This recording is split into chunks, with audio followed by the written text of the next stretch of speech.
tarde, pessoal. Agradeço primeiramente a comissão organizadora por esse convite, de estar vindo aqui por esse trabalho.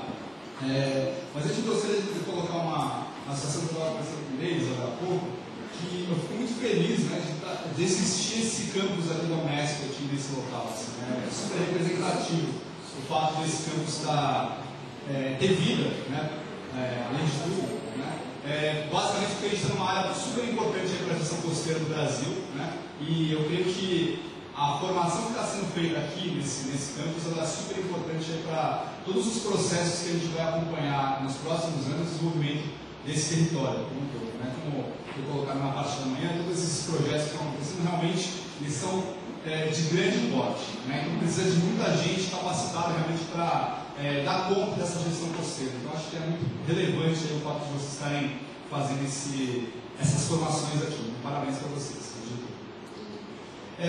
Justamente por conta disso, pessoal, eu trouxe aqui, eu fui convidado para apresentar um pouco do meu trabalho da minha tese de doutorado, mas eu vou procurar fazer meio que um bate-volta em relação a uma série de questões e questionamentos que eu acredito que são super importantes e relevantes para a gente pensar também no contexto aqui de São Paulo, tá?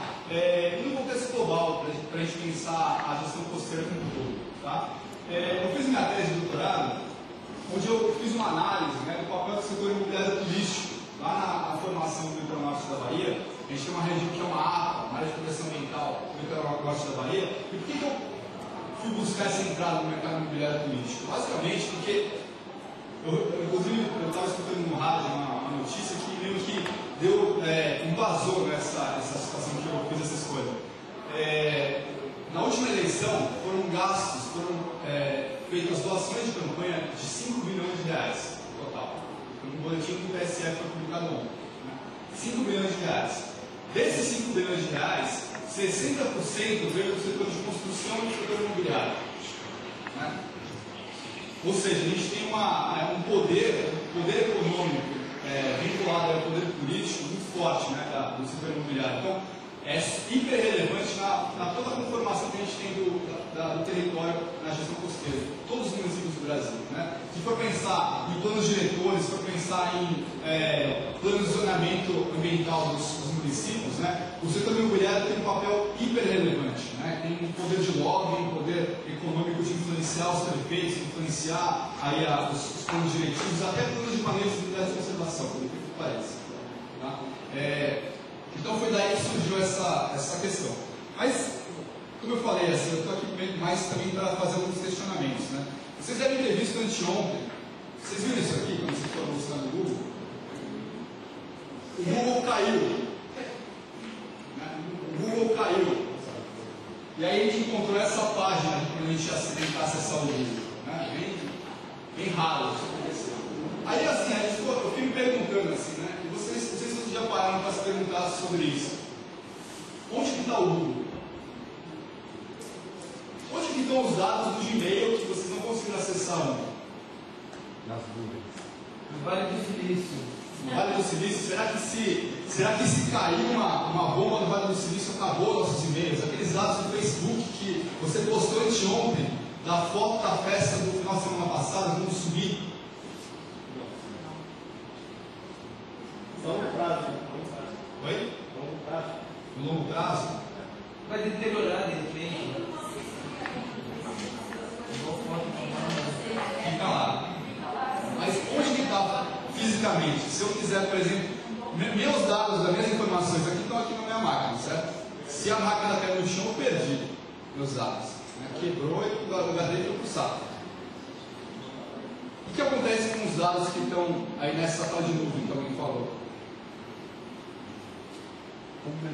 Onde que ela está fisicamente? No meio do mar, Deus está falando aqui. Onde que ela está? Ela está em cada computador pessoal. Está em cada computador pessoal. Eles têm servidores, locais frios para poder criar eles, umas cavernas, para proteger que era para proteger bombas atômicas, coisas, um lugar mais frio. Sim. Então são lugares frios, tem os mainframes lá que tem que ficar frio o tempo todo para poder, porque aquilo lá esquenta, né? Então está processando dados do mundo inteiro. A conversa que a gente está tendo lá no Facebook de manhã ou na segunda-feira depois do final de semana está sendo processada nesses lugares de máquinas que estão em câmeras frias e tal, no mundo inteiro. É uma loucura de pensar isso, né? Vou mostrar para vocês aqui um gráfico que é uma representação dos cabos submarinos que estão cruzando o mundo hoje. Esses são todos cabos ativos, tá? São cabos submarinos que estão cruzando o mundo que circulam as informações, né? Essas são as grandes infovias de informação que estão circulando no mundo. Infelizmente eu não consigo conexão aqui, mas eu também tenho um outro slide, um outro frame, que você tem todos os satélites que estão orbitando em torno da Terra, nesse momento, né? Quantos satélites vocês acham que estão orbitando na Terra nesse momento, aqui em cima da gente? 30 mil. 30 mil? Quanto? Tem 300 mil satélites circulando. Assim, pensando todos que estão ativos e inativos. Cruzando aqui. É muita coisa. Assim, desde o começo da era espacial, na década de 60, foram lançados vários satélites, né? E satélites experimentais, satélites de pesquisa, satélites que estão fazendo o sistema GPS, uma série de satélites. Então a gente tem uma constelação enorme que está circulando aí. Então você junta essa infovia aqui, né? Que são esses grandes cabos que estão circulando no mundo, mais essa rede de satélite que está orbitando na Terra. Você imagina o que a gente tem de dados circulando em torno da Terra. E para que esse japonês está falando dessa coisa toda, se ele tem já falado de setor imobiliário? O que isso tem a ver? Né? Tem um cara, o Milton Santos, que eu utilizei bastante na minha tese, que ele fala que para a gente entender a conformação do território, a gente tem que entender o momento histórico, né? E a técnica na qual ela se baseia, na qual a conformação do território se baseia. Então, assim, para a gente poder entender o que a gente está vivenciando hoje em termos de distribuição do mercado imobiliário, em termos de ocupação da costa brasileira, a gente tem que ter muito claro esse movimento aqui.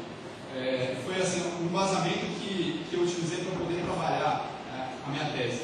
Né? Porque, para a gente pensar que a gente tem algumas organizações que estão cuidando da gestão do território, ou que estão inserindo novos prédios, inserindo novos empreendimentos aqui no Guarujá, aqui na Praia Grande, né?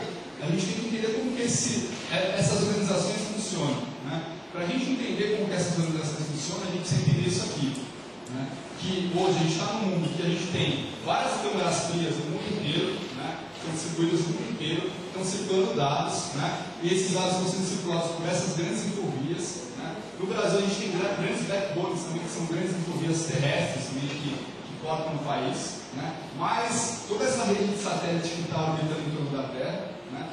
E a gente tem uma transmissão de dados frenética, né? No mundo inteiro acontecendo.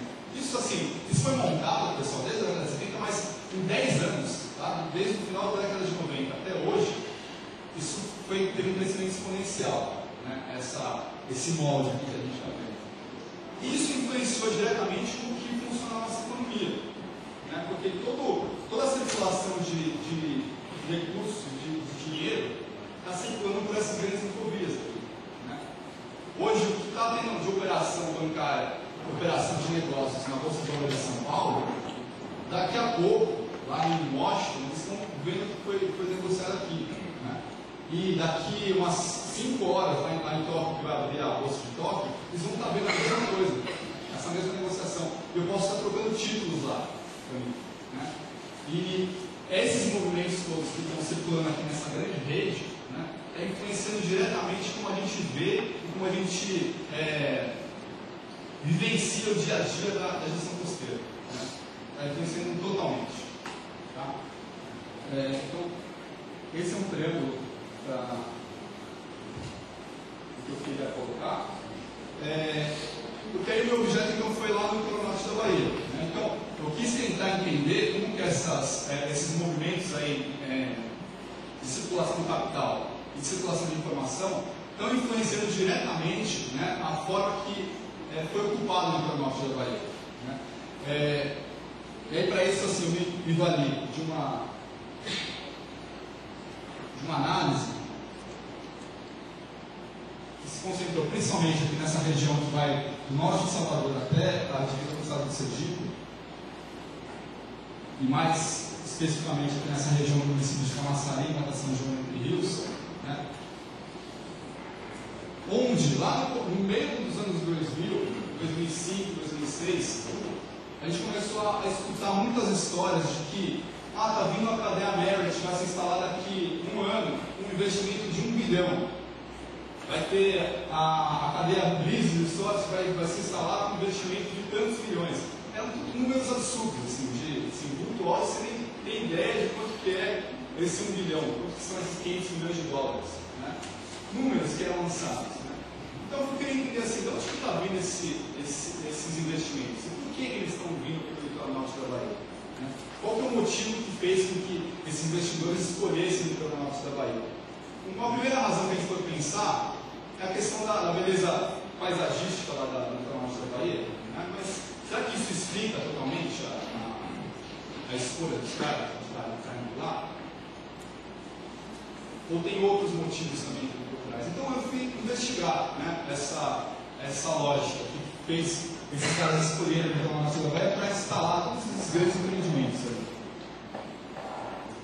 Aí eu comecei a perceber assim, alguns movimentos aconteciam, né? O próprio Estado estava indo atrás desses investidores, quer dizer, não é à toa que os caras estavam chegando lá. O próprio Estado estava induzindo essa atração desses investidores. Então, o governador Jacques Wagner estava indo direto para a Espanha e para Portugal para fazer caravanas para trazer esses investidores para a Bahia. Né? Então, é uma ação do próprio Estado, né, atrás desses caras. Além disso, a gente tinha uma ação direta de grupos empresariais brasileiros, locais lá no Nordeste, que estavam se associando com a Embratur lá na época, né, para fazer captação desses grandes investimentos. Então eles iam fazer feiras e congressos lá fora, né, principalmente na Espanha e Portugal, para atrair esses investidores. Né. Então, esse foi um segundo movimento. Então, o próprio Estado diretamente, depois o Estado junto com os investidores locais no Brasil. Tá? E o que esses caras faziam lá? Eles apresentavam essa área de proteção ambiental como o destino do capital que eles tinham disponíveis na época. Nos anos 2000, a gente teve entre 2000 e 2008 a maior circulação de capital da história da humanidade. Né? Nunca a gente teve tanto dinheiro disponível no mercado. Né? E muito dinheiro especulativo. Né? Muito dinheiro que, na verdade, não tinha base de riqueza real. Era simplesmente o dinheiro criado de movimentos fictícios. Vale lembrar o que a gente teve lá da bolha da internet e o que a gente começou a ter a partir do ano 2004, uma grande bolha imobiliária. Né? E essa bolha imobiliária que aconteceu nos Estados Unidos e também aconteceu na Europa, né, veio repercutir lá na Bahia, diretamente. Então, existia um capital disponível lá, quer dizer, o que acontecia? Você imagina um espanhol recém-saído da faculdade, o cara acabou de se formar. Imagina você se formando ano que vem. Né? E ano que vem o governo chega para você e fala assim, ó, eu tenho um capital disponível para você financiar a sua casa, você vai ficar 15 anos pagando, só que os juros quase zero. Né? E a gente está subsidiando esse investimento. Né? Fora isso, você tem empresas que vão estar dando aval para esse financiamento. Você não precisa que seu pai ou você tenha um bem no interior. Essa própria empresa está subsidiando esse financiamento seu. Então, todo mundo foi ter casa própria nesse campo. Né? Todo mundo foi comprar casas nesse campo. Né? Isso gerou toda uma expectativa de crescimento de mercado na Espanha e em Portugal, né? Que hoje a gente está sendo refletida na crise que eles estão vivenciando atualmente. Né? Então, a gente tem essa expectativa de crescimento que não ocorreu. Né? Existia um dinheiro sobrando, quer dizer, eles já tinham lá um monte de crédito futuro previsto para eles receberem, esses bancos, essas empresas espanholas. Né? Então eles falam assim, olha, tem um dinheiro futuro disponível, então eles vão negociar lá com o banco e eu tenho um capital previsto para utilizar. Né? Então eu preciso fazer ele girar para poder dar vazão para esse capital. Né? E onde que eu vou investir isso? Né? Investir na Bahia, que é um local atrativo para fazer esse investimento. Então, todo esse movimento começou a gerar uma situação que a gente começou a perceber lá no litoral baiano, eu morava lá na Bahia nessa época, e você percorria o litoral norte da Bahia, e você começava a ver assim, grandes faixas de dunas cercadas. Assim. Aí você via lá uma placa pertencente ao grupo Euro-América. Quem que é esses caras? Quem são esses caras? Aí você perguntava para uma turma lá na praia, o que é esses caras? São os espanhóis, ou são os italianos, ou são os portugueses. Né? Aí você perguntava para o cara, quem são esses caras, esses espanhóis, esses portugueses? Né? Os caras falavam assim, são os caras aí que hoje, antigamente era espanhol, mas semana passada virou português. Então o que é esse espanhol português? Quem que são esses caras? Né? E isso criava uma dificuldade enorme, e cria até hoje, né? Qualquer pesquisador que vai pesquisar esse movimento lá no Nordeste, de entender que esses caras, na verdade, eles não são espanhóis ou portugueses. Né? Na verdade, a gente está falando de grupos que têm, talvez, sede na Espanha, né? Mas o capital internacional. Né? Os donos do capital que estão fazendo esse investimento, eles estão em qualquer lugar do mundo, inclusive no Brasil. Inclusive o vizinho, inclusive o prefeito da cidade. Né? Então, eu fui querer entender como que é essa trama. Isso é muito complicado. Né? Como que a gente faz para destrinchar esse caminho? Que é um caminho totalmente maluco, né? De pensar, o cara tem uma empresa espanhola, aí o prefeito investe nessa empresa espanhola, e o cara entra com um grupo espanhol no Brasil e compra uma terra para depois falar que vai ter um financiamento para um hotel. Né? Então, assim, boa parte da minha pesquisa foi entender essa trama, que é uma trama complexa, né? Que está acontecendo nessa rede toda que eu mostrei no início, né? E que ela tem são vários nós. Imagine um novelo todo retorcido, né? Todo cheio de nós, né? E meu papel foi justamente de tirar os nós, tratar os nós para entender as pontas, né? Como que elas se ligaram. Deixa eu desligar esse cara aqui.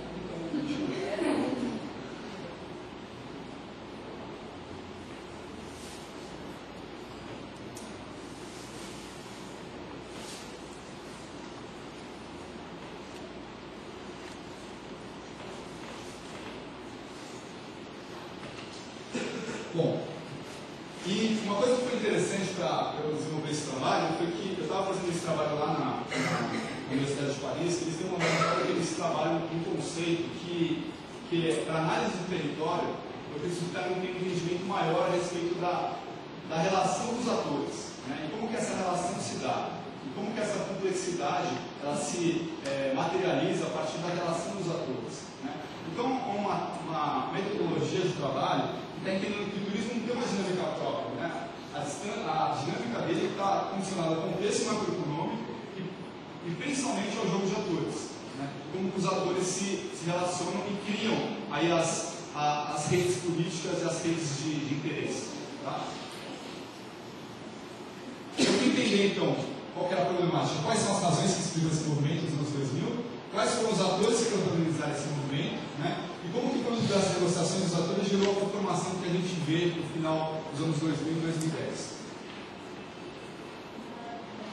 Então, ao longo do trabalho da tese, né, a gente teve, desde a criação dos grandes investimentos, né, até a crise dos subprimes que aconteceu em 2008. Então, eu vivenciei todo esse momento, né, para fazer essa análise. Desde o início da implantação dos investimentos, da captação dos investimentos lá na Europa, tá, até a crise dos subprimes. E assim, para quem quiser se interessar mais a respeito dessas informações, tem algumas literaturas que eu acho que é interessante de trabalhar. A principal delas é esse cara, que é o Crozier de Fishberry, que ele trabalha muito essa noção de jogo de atores, né? E como que os atores eles se relacionam para ter um entendimento maior do território. Esses caras aqui também são interessantes. E eu fui buscar tudo que então a gente pode modelar e entender esse jogo de atores. Então eu fiz uma extensa entrevista, né? Um extenso grupo de entrevistas, e que eu filmei, né? Mais de 50 atores, mais de 50 pessoas que foram selecionadas conforme as categorias ali que eu estabeleci, né? Desde investidores internacionais, como eu fui discutir lá com os investidores na Espanha, com investidores em Portugal, até os caras do próprio Estado, né? Pessoas do governo da Bahia, pessoas do Ministério do Turismo, pessoas da Apex, que é a agência de promoção comercial do Brasil, né? E pessoas das comunidades que foram atingidas por esses investimentos. prefeitos e tudo mais.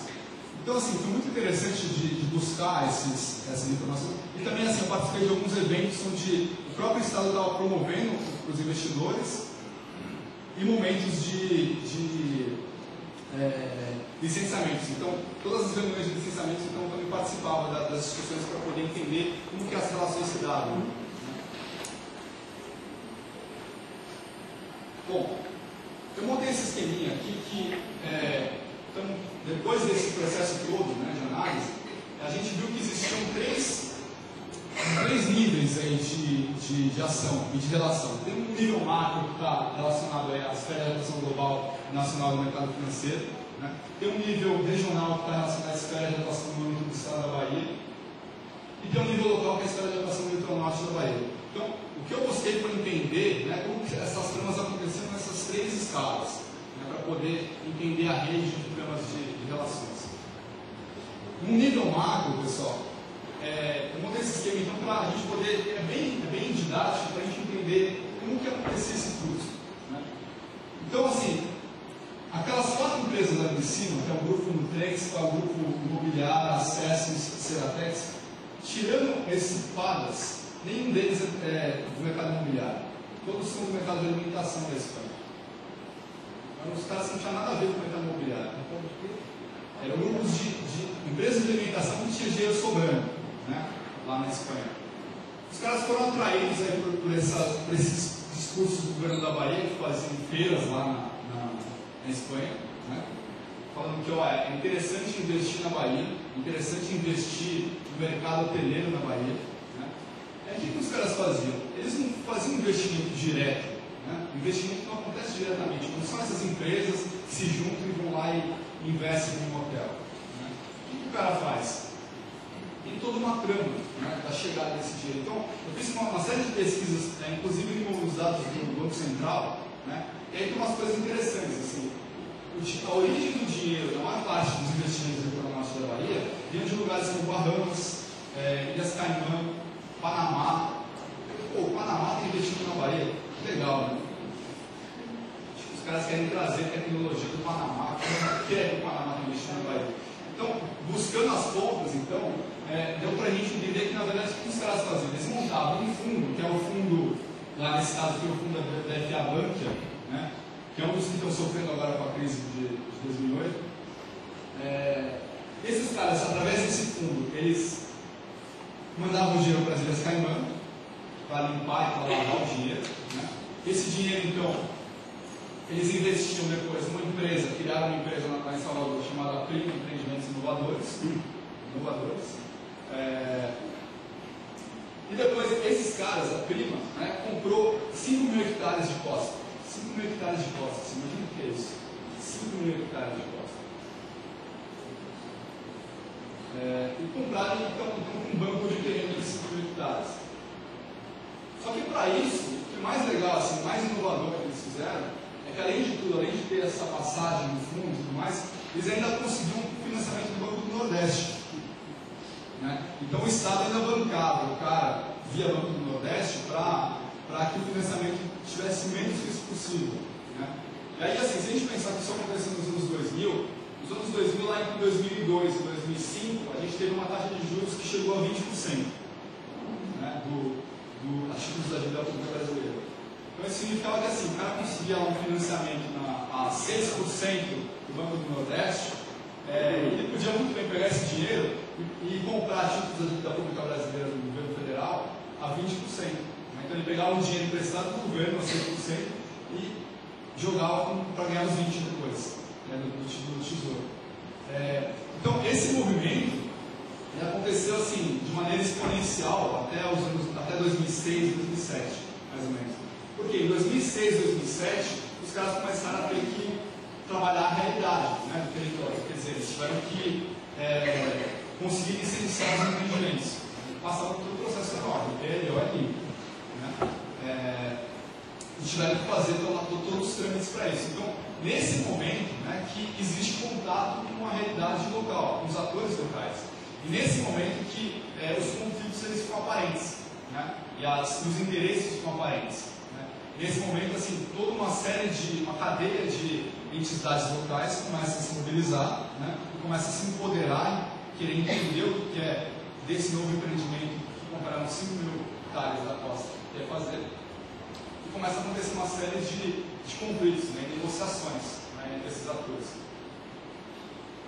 Só que assim, uma coisa que é interessante da gente pensar é que a gente também pode pensar que os atores locais, quer dizer, os prefeitos e tudo mais, eles também podem estar participando desse fundo internacional, correto? Porque ele pode simplesmente estar com a conta bancária dele, ele fala lá, faz uma ordem de serviço lá para o gerente dele, fala assim, ó, gerente, eu quero comprar títulos do fundo Banca, né? E ele participa da negociação, só que assim, totalmente anônimo, né? Então, um dos conceitos chaves aí da tese é o conceito de poderes anônimos, quer dizer, você não dá as caras nesse caso, né? Aqui você simplesmente participa de maneira indireta. O poder do investimento imobiliário acontece de maneira indireta, tá? Até participa, mas ele não dá as caras, porque ele não pode aparecer para o TSE, nem muito menos aparecer para a sociedade, né, que ele está com essa participação. Bom, e aí a gente manteve esses bancos de terreno, né, que também serviram para um outro tipo de negociação que aconteceu na Bolsa de Valores de São Paulo. Então, aquilo lá que eu mostrei foi uma primeira configuração, tudo bem? É um esquema, né, que foi montado. O segundo esquema que foi montado também foi através de lançamento de títulos na Bolsa de Valores. Foi criado em 2007 uma companhia chamada Investur, né? Essa companhia ela comprou bancos de terrenos, do jeito que eu mostrei, na costa do Brasil inteiro. Né? Então, no Rio Grande do Norte, no Ceará, em Santa Catarina, no Rio de Janeiro, no Litoral Norte do Espírito Santo, em vários locais do Brasil, né? Inclusive na Bahia. Essas compras de terrenos elas aconteceram. Eles lançaram um IPO, né, uma emissão de títulos lá na Bolsa de Valores, captaram, né, fizeram essa captação aqui que chegou quase a R$1 bilhão, né, e com essa captação eles começaram a fazer compras desses terrenos. Né, e aí toda essa galera estava participando, né, Espírito Santo, Citigroup, Relativo e tudo mais. Né. Qual que era a ideia? Os caras compram esses terrenos, usam esse valor desses terrenos para lastrear outras operações, né? Então, eu tenho um terreno e eu lastreio outras operações de crédito. Está muito confuso, pessoal. Eu sei que esse universo econômico é um pouco diferente do universo da biologia que vocês são acostumados no dia a dia. Mas, enfim, eu estou tentando trazer de uma maneira bem didática, porque eu acho que isso faz parte do nosso dia a dia mesmo. Né? E aí, esses grandes grupos, então, participaram dessa composição, tá? E aí a gente chegou a ter, lá em 2008, isso aqui, ó. Aquele IVT-TT3 eram títulos dessa companhia Investur sendo negociados na Bolsa de Valores de São Paulo. Quer dizer, se eu quisesse comprar uma fração lá daquele terreno gigante na Bahia, ou qualquer lugar na costa brasileira, eu podia comprar lá no Japão. Eu podia comprar a 3 horas da madrugada. Um título daquele, um pedacinho daquela terra, né? Que estavam sendo negociados na Bolsa de Valores. Só que o que aconteceu? A brincadeira estava muito legal para ser verdade. Estava muito fantástico para ser verdade. O que aconteceu? Em 2007 para 2008, a gente teve uma grande crise financeira mundial. Justamente originada no mercado imobiliário. E todas as previsões de ganhos que eles tinham feito eram meramente especulativos. Né? Se mostraram meramente especulativos. E a banca quebrou. Nos Estados Unidos e na Europa. Ou seja, todos esses investimentos foram repatriados.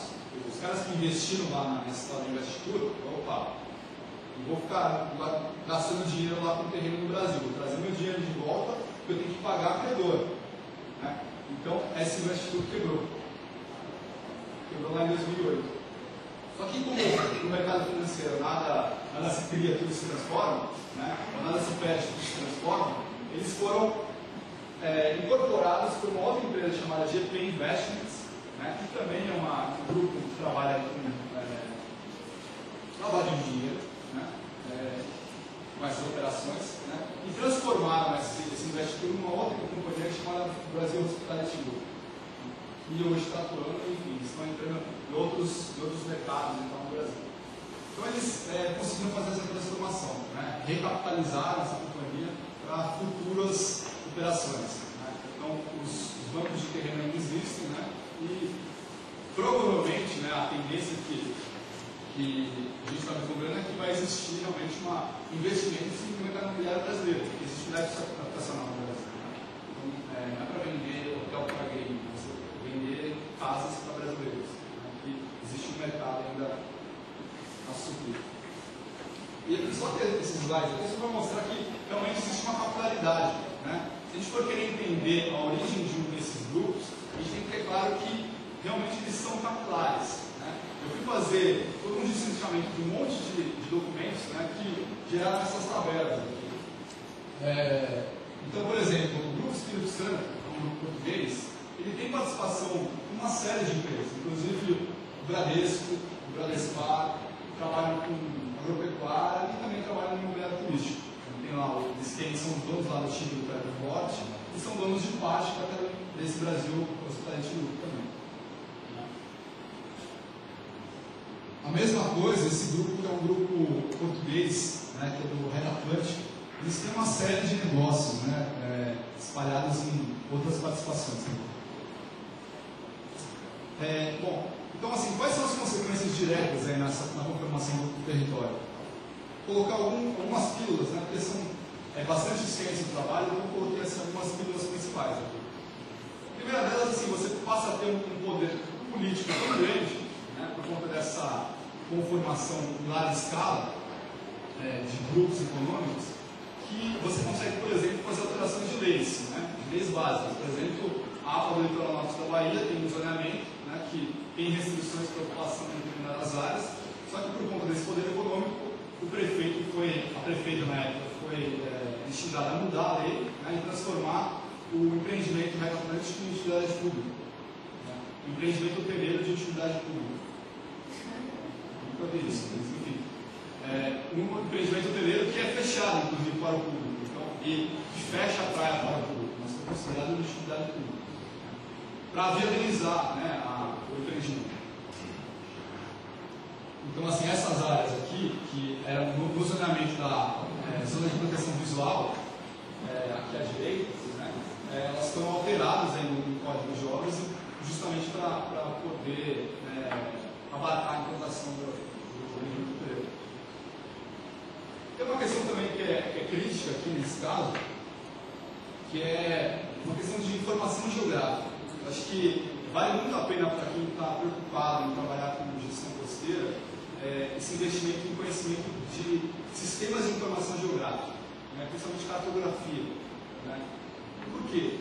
Nesse caso aqui, que o empreendedor ele utilizava o subterfúgio para fazer pressão? O sistema de informação geográfica. Ele sabia que o órgão licenciador municipal e estadual estava defasado na informação dele. A informação dele estava numa escala de 1 para 200 mil. Ou seja, qualquer mudança que o cara fizesse ali, passava ao lado. Ele fazia lá uma alteração, ele fazia era o hacker geográfico. Né? O cara mexia um pouco lá o polígono no mapa dele e passava de uma boa. Porque o cara lá, que está na outra ponta, ele não tem um conhecimento também tão apurado. Então, passa, ele faz lá um logo bonitinho, faz uma planta legal e tal, parece tecnicamente aceitável e passava. Né?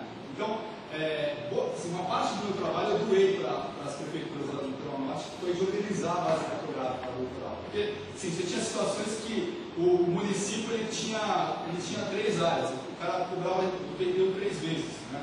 De 3 municípios diferentes, porque se achava que estava numa base e estava em outra, enfim.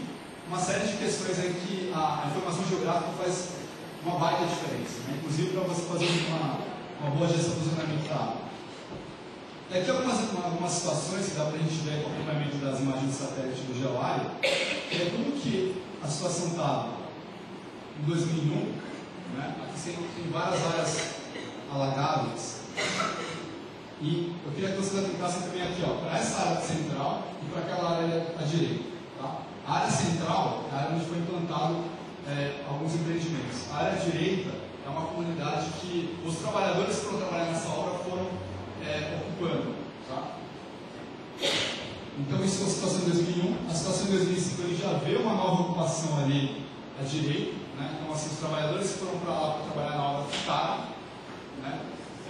E aí eles dinamitaram toda essa área alagada para transformar nesses grandes lagos, né? Em 2010 a situação já é essa, né? Então foi feita a implantação do condomínio, da área hoteleira, e a gente tem uma ocupação bem forte, né? Hoje ali naquela região. Que aí já está no município de Entre Rios. Nesse município de Entre Rios, a gente teve um crescimento, a gente tem alguns indicadores que eu trabalhei, que é, por exemplo, prostituição infantil, né? Os dados de violência, assim, que explodiram nessa área. Enfim, muito da gestão da infraestrutura. Quando a gente está trabalhando com essas grandes obras que vão acontecer aqui no Litoral Norte, que eu vou falar de manhã, a minha grande preocupação a respeito dessas obras não são só as obras em si, né? Mas toda a consequência social que você tem junto com ela. Pensa Caraguatatuba, que está vivenciando hoje de novas ocupações que estão vindo para Caraguatatuba para morar lá, né? E estão subindo o morro, estão subindo o parcelado da Serra do Mar. Né? São ocupações que estão vindo juntas com a infraestrutura, né? Não juntas com a infraestrutura, elas constroem a infraestrutura, inclusive. Né? Mas essa habitação é super importante de estar pensando junto. E aqui era a informação que o grupo imobiliário pensava, né? Ele imaginava que ia ser o ideal. Quer dizer, você teria uma situação que você tem um fluxo de pessoas saindo dessas áreas verdes, né, para ir trabalhar nas áreas vermelhas ali, né? Então era o que eles imaginavam. Você separa as pessoas, as populações para morarem nessas áreas verdes, para irem trabalhar na área vermelha, na área amarela, desculpa, na área amarela que é o empreendimento imobiliário turístico. Tá? Em paralelo, você tem uma vila de charme aqui na área vermelha, né? E as pessoas circulam com essa informação. Só que a gente sabe que não é bem assim, né? O mundo dos conflitos, né, do território não é tão esperto desse jeito. Então, uma série de questões estão vindo junto com essa situação, basicamente porque você teve expulsões aqui das terras aqui na área amarela, né, de pessoas que foram morar nas áreas vermelhas, e, enfim, você tem uma série de conflitos. Entre elas, tem toda a questão de entulho, né? Eu quero escrever um artigo um dia sobre entulhos na ocupação do litoral. A gente vive num mundo que é aquela música do Caetano, né? A gente vive na construção, mas gera ruína, né? Basicamente a gente convive com entulho, né? Isso é uma situação que acontece bastante lá também. Você tem uma série de ocupações irregulares mesmo acontecendo as vilas dessa atração. Você tem também a população que vai fazer o seu lazer, né? O que o cara vendia lá no cartaz dele de pessoas loiras e bonitas na praia, né? Basicamente não, porque as pessoas vão se divertir também, né? As pessoas vão usufruir da praia também, os caras que foram morar lá para a construção, né? Então você não vai ter só modelos lá na praia, né? Você vai ter o pessoal que foi trabalhar na obra civil lá na praia também, né? Então existe uma convivência que vai acontecer. Então essa informação não era esperada, né, pelo empreendedor. Não sei como está meu tempo aí, Luiz. Uma outra situação aqui, né? Aqui no empreendimento em 2001, aqui em 2010, né, já existia realmente um loteamento ali, só que se a gente ver na área vermelha de cima, em 2010 foi uma ocupação de um projeto sem terra, né? Pessoas que moravam anteriormente aqui na área do empreendimento foram expulsos e depois se juntaram com outros movimentos sociais da região e, enfim, o movimento sem terra teve uma articulação ali, eles montaram uma ocupação do lado de lá da rodovia, né? E o empreendimento uma casa de luxo do outro lado da rodovia. Isso tem uma questão super importante também do ponto de vista legal, eu acho que vale a gente usar a analogia aqui para São Paulo, que por conta dessa expansão imobiliária, foi feita uma pressão no governo do Estado para ampliação da região metropolitana de Salvador. Né? A ampliação da região metropolitana de Salvador foi feita uma alteração legal. Né? Então, existe agora um decreto-lei que expande a região metropolitana de Salvador da área que era originalmente essa área verde para também a área laranja. Né? Isso faz com que toda a legislação ambiental das APAs, daqui do litoral norte da Bahia, elas possam ser suplantadas. porque você passa a ter, por exemplo, prerrogativas metropolitanas de ocupação, né, que pressupõe integração, pressupõe levar redes de saneamento, redes de transporte, tudo mais que induz a ocupação, né, para essas regiões. Então, você acaba tendo um movimento que passa a ser legalizar a ocupação, né, através da metropolização. A gente estava tendo exatamente isso no litoral norte de São Paulo, né, que foi transformada em região metropolitana do Vale do Paraíba, né. Você tem uma expansão aqui da região metropolitana da Baixada Santista também, né. Isso fez com que a gente possa ter novas ocupações em vários lugares em Caraguá, por exemplo, né. A parte alta de Caraguatatuba, já na divisa com a subida da serra, você pode ocupar algumas áreas hoje, né, e futuramente, aliás, essa é a pressão que se avizinha, de novas ocupações ocorrendo justamente por conta dessa metropolização, né. A região metropolitana do Vale do Paraíba vai abranger essa área toda da Tamoios também, né, e vai possibilitar essas novas ocupações também. Posso só complementar com uma informação? Claro. O plano diretor de Caraguatatuba aprovou gabarito de 19 andares da praia até o pé das Serras.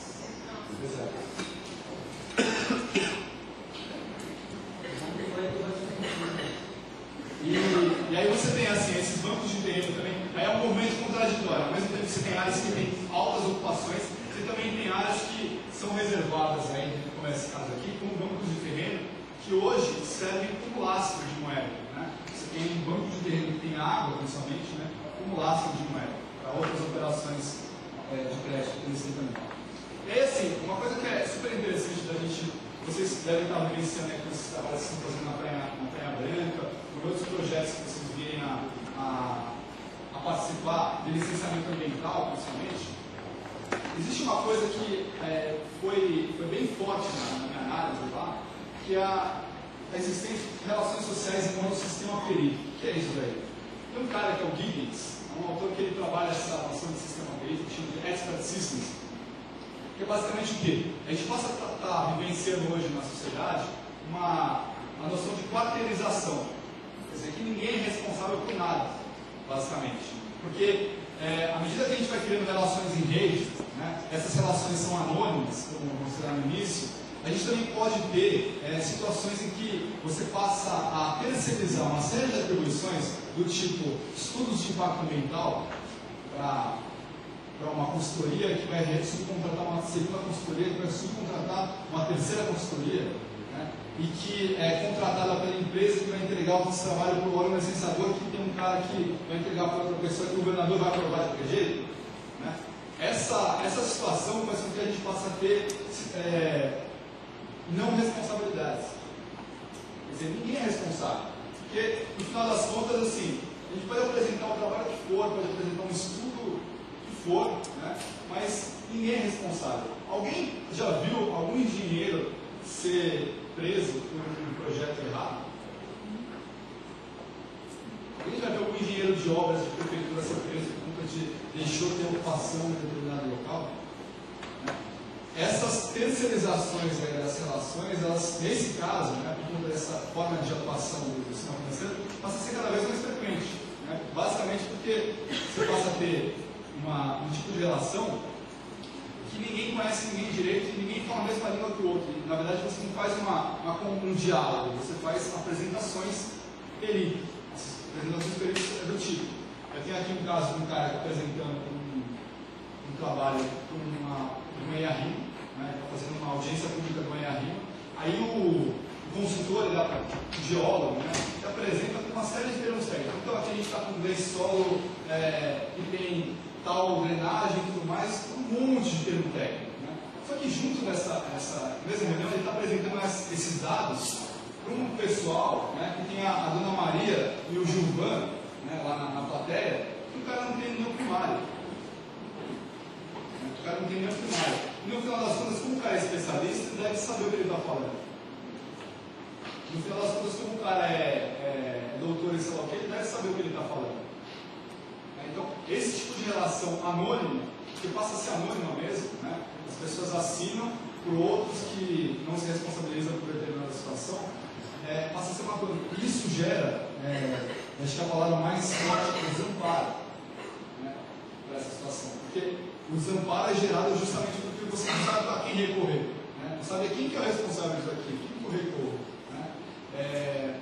Eu acho que uma coisa super importante da gente estar levando em conta é que essas relações de sistema perito, no final das contas, né, e acho que esse foi o grande aprendizado da tese, tirando todas as questões técnicas aí que eu aprendi, mas assim, o grande aprendizado da tese é: existem pessoas por detrás desses trabalhos, né? Existem pessoas por detrás dessas cifras de milhões, né?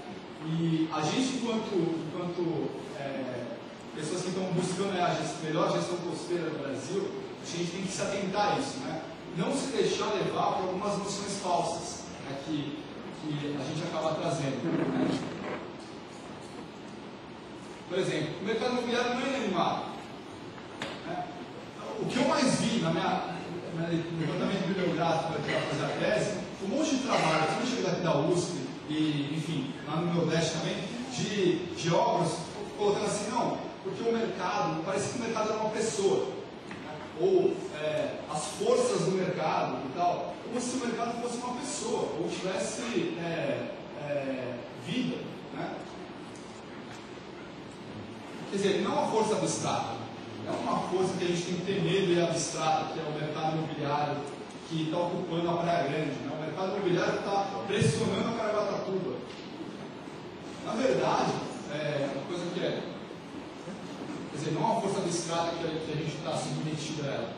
Ela é feita de atores de carne e osso, né? Ela é feita de atores de carne e osso. Gente que está lá na ponta fazendo determinado estudo para embasar uma reportagem que a gente vê na tribuna, por exemplo. Mas sai na tribuna que vai ter um investimento imobiliário na Praia Grande da ordem de tantos bilhões. Mas quem que fez esse estudo de tantos bilhões? Né? Quem que gerou esse discurso? Né? Uma das estratégias do mercado imobiliário é o discurso, né? Que passa a ser uma profecia autorrealizada. Então, pelo discurso, a gente acaba se submetendo ao discurso diretamente. Então, assim, o grande aprendizado é isso. Assim, o mercado imobiliário é feito de atores de carne e osso, né? Existem pessoas por detrás. Acho que o nosso desafio, e não é simples de enfrentar, é buscar a trama dessas relações, né? Buscar as pontas. Né? Quem são essas pessoas que estão por detrás desse relatório que eu estou vendo aqui? Esse EARIMA que eu estou vendo aqui? Quem são os caras que estão aprovando esse relatório que eu estou vendo aqui? Porque é muito simples chega a ter uma ajuda e dizer, não, isso aqui foi embasado em estudos técnicos. Quem são os técnicos? Qual que é a metodologia que o cara usou para embasar isso daqui? Né? A decisão é política mesmo, desse jeito, né? Ou a gente pode ir contra-argumentar tecnicamente com essas questões. Porque muitas vezes a gente acaba deixando de contra-argumentar tecnicamente porque a gente acha que não vale a pena, porque é uma decisão política mesmo, no final das contas, não vale a pena ir atrás. E aí, eu volto àquela questão, vale muito a pena a gente investir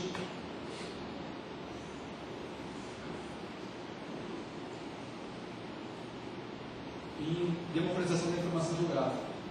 Né? Democratização da informação geográfica significa a gente ter muito claro que, por exemplo, a Petrobras ela tem uma responsabilidade de fazer monitoramento ambiental da costa. Isso está previsto no EARIMA dela. Fazer monitoramento ambiental da costa, tem uma série de espécies que eles têm que monitorar. Só que esses dados não são da Petrobras, não são da CETESB, eles são da sociedade. Né? É obrigação da Petrobras tornar esses dados públicos. Né?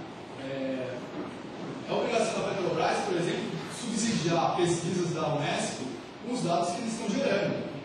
Né? É obrigação da Petrobras, se vocês quiserem fazer uma pesquisa sobre determinado tema, ir lá na Petrobras e falar, eu quero esses dados. Não, como assim você quer esses dados? Não, esses dados são públicos. Né? Essa democratização de informação é super importante, porque se a gente não tiver essa clareza, a gente passa a ser refém, né, do poder da informação, mas na verdade essas informações são públicas. Por exemplo, se eu quero hoje dados sobre os EARIMAs que aconteceram aqui na costa inteira de São Paulo, a quem que eu vou recorrer? Se você fosse buscar, onde que você ia hoje? Para ir atrás? Eu quero uma cópia do EARIMA do Porto, por exemplo. Onde que eu vou? Existia, logo que a Marina fez, Cinema. O CINIMA era o Sistema Nacional de Informações Ambientais. Lá você tinha acesso a qualquer RIMA federal, não estava lá à disposição. O governo atual desmontou isso daí, hoje o CINIMA é só um linkzinho na página e a gente está batalhando para que volte a ter essas informações centralizadas pelo Ministério do Meio Ambiente. Legal, porque no final das contas acaba que essas empresas elas fazem o trabalho, mas ele não é publicado, ele é público, quer dizer, a empresa que fez o trabalho não tem a obrigação de disponibilizar para você, mas o órgão que pegou esse estudo ele tem a obrigação de disponibilizar. Né? Então a CETESB tem a obrigação de disponibilizar esses estudos todos que estão acontecendo aqui na costa. Então, eu acho que é uma mobilização que eu convido vocês a participar, porque a gente já está há um tempo aí, o David está nessa pegada também há um bom tempo, né? De tornar essas informações democráticas, tornar essas informações públicas. Quanto mais públicas possíveis, melhor. Né? Porque a informação é poder. Né? Então, à medida que a gente puder ter acesso às informações técnicas que embasaram todos esses empreendimentos aqui, a gente tem condição de ou ajudar a melhorar o estudo, né? Porque isso é uma coisa positiva, que a gente pode fazer também, ajudar a melhorar o embasamento do estudo, utilizar esse estudo para fazer uma outra pesquisa, né? Que é um conhecimento que foi produzido, né?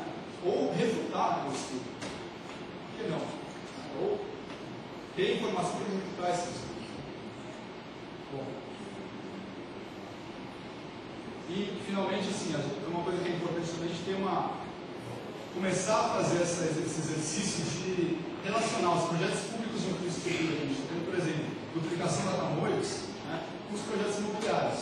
Né? De começar a olhar as entrelinhas, por exemplo, de toda vez que a gente tiver um grande anúncio de uma página inteira no jornal, na Folha de São Paulo, né, tal, olha quem são os caras que estão fazendo isso. Né? Porque lá embaixo tem lá o disclaimer, né, de quem está fazendo aquele projeto. Então tem 5, 6 empresas atuando ali. Né? Quem que são esses caras? Né? A quem eles atendem? Né? Quais são os interesses políticos desses caras? Que a gente passa a fazer uma leitura mais aprofundada, né? Passa a ter mais noção realmente da situação.